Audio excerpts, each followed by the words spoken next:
see there's a little bare wood left on this storm door, the screen door rather. It's got to be primed before it can be painted. And we're running low on primer. I'm going to have to buy another gallon of it because we couldn't put a second coat on the floor of the front porch. We're here at the side porch today. This is where I've chosen to set up shop to paint. This old wood is so old and dry.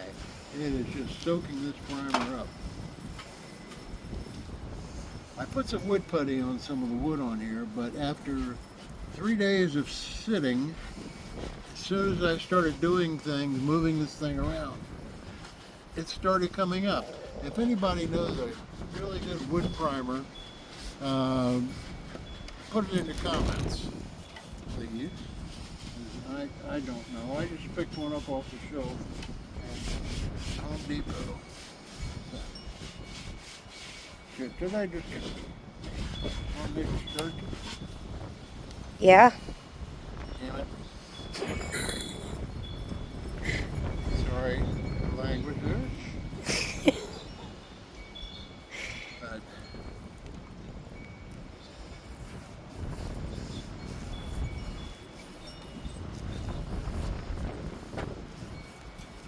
anyway.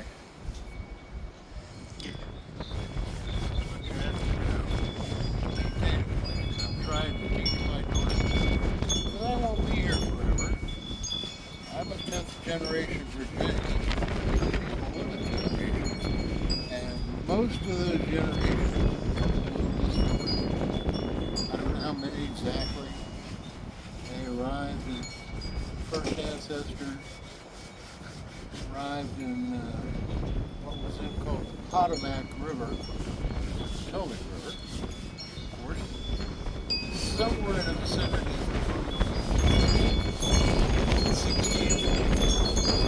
And then I guess they migrated west so they could find land that wasn't claimed by the king or anybody else.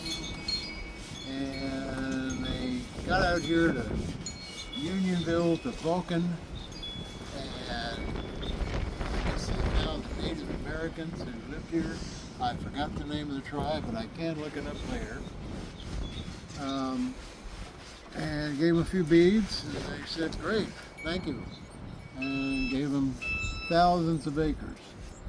The reason I know it was thousands of acres is because I've gone back in wills as far as 1848.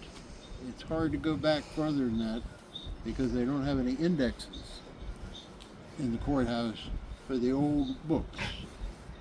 But I have gone back as far as 1848. And this house, this property, has always been passed down through wills. All my ancestors had large families. They didn't have birth control back then. And they would, every time someone died, they would divide the land up amongst the kids.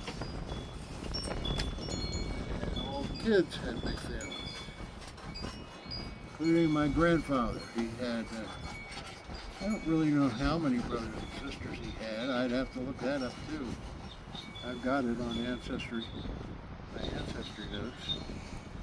But he had a big family and they divided it up, and my grandfather's generation was the last generation to farm the land. After that, the next generation, my parents' generation. My parents were not born here, by the way. My grandfather was the only one out of the family who didn't want to do farming at all, and left for Arlington, Virginia, where he got somehow got into the insurance business. And I'm assuming it was right after high school. And that's where my parents were born. Actually, my mother was born in D.C., but she lived in Arlington. And that's where I was born, Arlington, Virginia. But all the generation that was left down here, they all sold the land. My father's generation. And I have the last 25 acres still in the family. Will that come out with spot out? Shout? Okay. So I have the last land still in the family. There's only one other McGee spelled the same way as mine is in the county land registry books. And the name doesn't ring a bell with me, and they live in the town of Orange. So this is the last great stand of the McGee family. Vulcan Farm in the OC. And by the way, over here, I'm not normally going to be political on these, but if the camera operator could zoom over there on that little building, can you see it from there? The green building? That is the first ever branch. Make sure they can hear me now. Mm-hmm. That's the first ever branch of the Obama-Biden combined presidential library. It's the first annex where you can go in and dig deep into their legacy. So, otherwise I'll stay non-political, but hey, making Vulcan Farm great again. If you watch this far, you can guess my political persuasion anyway. So it's a takeoff on Trump's slogan. But for right now, I'm going to sign out, and we'll do some more of this, and then we'll put together a nice longer video. Apparently we didn't meet the minimum, and we just did it in shorts. So next time we'll put everything together in a nice longer video so everybody can get a better hang of this. We'll show you some of the inside of the house too. All right, for now, we'll be back.